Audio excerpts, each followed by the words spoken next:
মির্জা ফখরুল সাহেব, আপনি এটা কি করলেন? আপনি একটা বাংলাদেশের বড় দলের একটা বড় লিডার। আপনাকে চেনে না এমন কোনো সচেতন নাগরিক বাংলাদেশে নাই। আপনি একটা দলের মহাসচিব। আপনার ধৈর্য, আপনার কথা বলা, আপনার চলাফেরা, এটা প্রত্যেকটাই পুঙ্খানুপুঙ্খানুভাবে বিশ্লেষণ হয়। আপনাকে মানুষ অনুসরণ করে, আপনাকে দেখে আপনার নেতাকর্মীরা রাজনীতি শেখে, মিডিয়া আপনার পিছনে ঘুরঘুর করে। সে আপনি কি না যাদের নিয়ে রাজনীতি করেন, সাধারণ জনগণ, যাদের সেবা করার কথা বলেন, যাদের জীবনমান উন্নয়নের কথা বলেন, তাদের সাথে ঠিকমতো ব্যবহারটাও করতে পারেন না। আপনারই পরিচিত, হয়তো আপনি তাকে চেনেন না, সে আপনাকে চেনে, বা তার সাথে কোনো একদিন আপনার দেখা হয়েছিল, চা খাওয়া হয়েছিল, হয়তো তাকে কোনো দিন বুকে জড়িয়ে ধরেছিলেন। সেই সাহসে, সেই ভালোবাসার অধিকারে আপনাকে হাসি মুখে সুন্দর করে বলল, আমাকে চিনচুন। আপনি তাকে এমন একটি ব্যবহার করলেন, ধমক দিয়ে তাড়িয়ে দিলেন।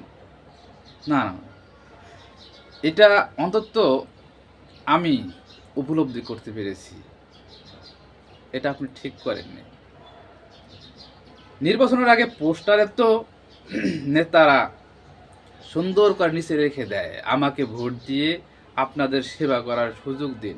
আসলে এই সেবাটা কি আমি এখনো কিন্তু মিলাইতে পারি নাই। এটা কোন ধরনের সেবা, কি সেবা, কেমন সেবা, এই সেবাটা আমি এখনো খুঁজে পাই নাই।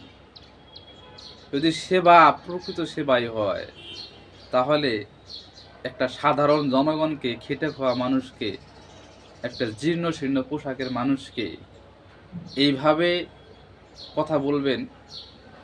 না না, এটা মানা যায় না। তার জায়গায় যদি এই জীর্ণ শূন্য পোশাকের মানুষটির জায়গায় যদি কোনো কোট স্যুট পরা, টাই পরা, চোখে দামি গ্লাস পরা লোক যে যদি আপনাকে জিজ্ঞাসা করতো, ভাই আমাকে চিনচুন, আপনি কি তাকে ধমক দিতেন? মোটেই না।